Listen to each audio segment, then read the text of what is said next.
Hey guys, welcome to Strange Investigations. As always, I'm your host, Ron Swanson, and we're alongside co-host once again. With Andy Dwyer. So today we're going to be diving into the events of the real-life Conjuring and the effects it had on the real-life Perron family. It was a really, really sad case. So yeah, let's jump right on into it. So first, we're going to start this off by introducing their family. So the Perron family moved into the house in the winter of 1970. The father's name Roger, mother's Carolyn, and the five daughters Andre, Nancy, Christine, Cindy, and April.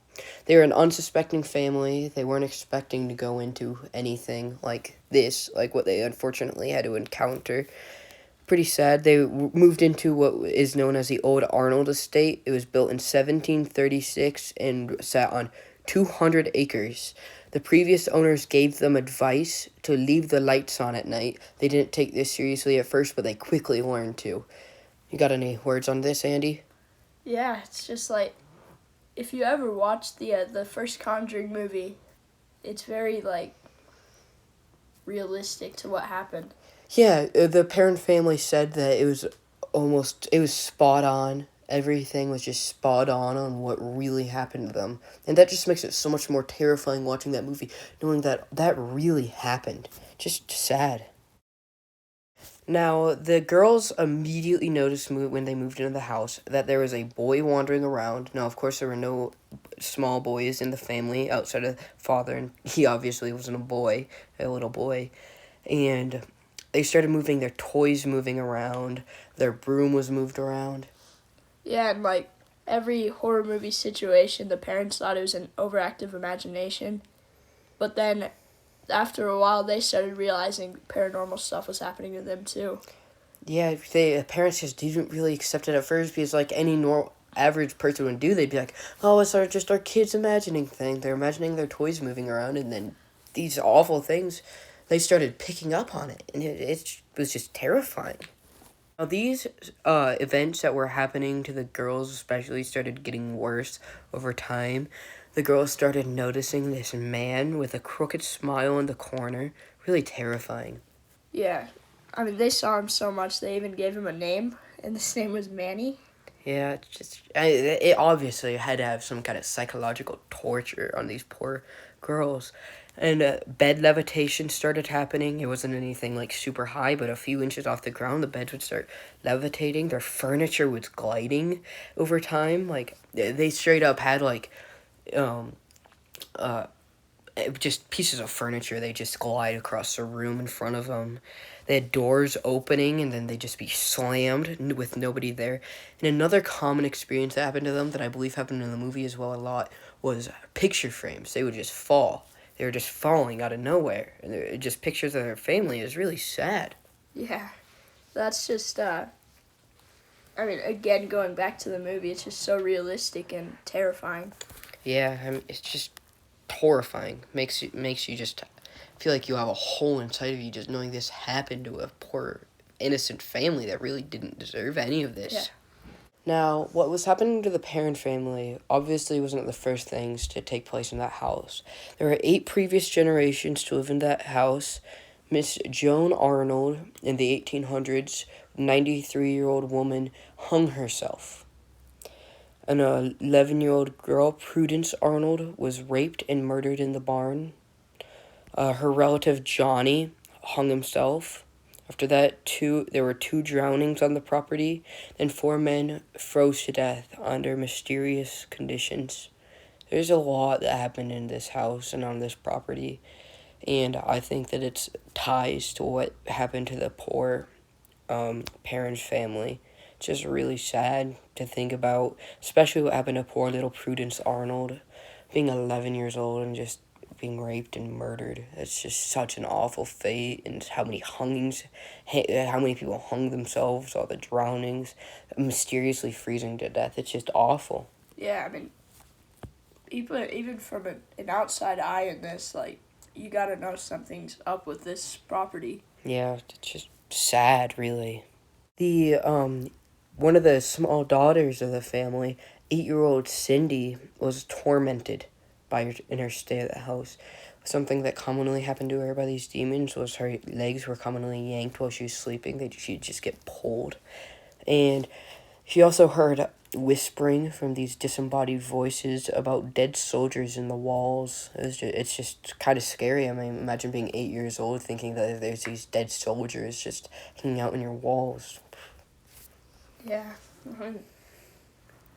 That's just like the physical or mental trauma you get from that. Yeah. Especially being that age. There's no way you can live that down being that age. It's gonna stick with you together forever because it's part of your growing up now. Yeah. Just sad. Oh, there is one spirit that Andre Perrin wrote in her book about that the family has pretty much completely refused to talk about. This spirit reportedly may have been molesting the daughters. Not really sure how that works, but if it's true at all, that's really sad and scary, and it's such an awful thing to happen to them that they didn't deserve it all, especially considering how young the majority of them were. A lot of them were on the younger side.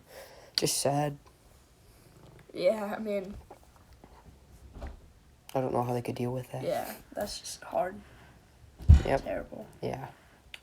Now, Beth Sheba was one of the most well-known spirits that was inside of the house. Beth Sheba was a witch.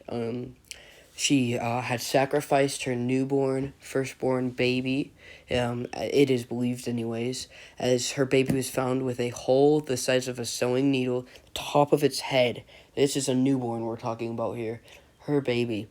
She was just a monster when she lived, and it's believed that she sacrificed this baby to Satan, and then she stayed in the house after her death, and she was just trying to torment the family. It was really awful, and she was attacking the family, and it was getting worse and worse over time, and it was just really sad. And the bruises started to be getting left on the family. And once the family wasn't leaving with Bathsheba's attacks, she decided to move her focus on to trying to actually possess poor Carolyn. It was really awful. Yeah, and I mean, just as a family and just through this trauma and stuff, you begin to think of ways to solve it, and there just wasn't very much you could do at that point. Yeah, and it's just really hard on the family for sure. Yeah. Now, as all these things were getting worse, they decided they wanted to contact Ed and Lorraine Warren. Now, they were already well-renowned. They had done a lot of good, so it was an obvious choice to call them in. And not long after, Carolyn was actually possessed by Bathsheba, as seen in the movie. She began getting speaking in a foreign voice and thrown around the room. It was terrifying. Everybody looked around in shock. Nobody really knew how to help. And Ed and Lorraine Warren would help Carolyn, luckily, and she did not remain possessed. But Roger was he was terrified, and he thought that Ed and Lorraine Warren may have just been making it worse, so he actually kicked them out of the house. And the family decided they were just going to move, and they started trying to make the money to do so, but due to financial issues, they actually couldn't move for 10 years. For 10 years, they were stuck in this terrifying mess. It is a terrifying event for all of them. It's not like this just got better over the 10 years either. It was just as bad, if not worse, over time.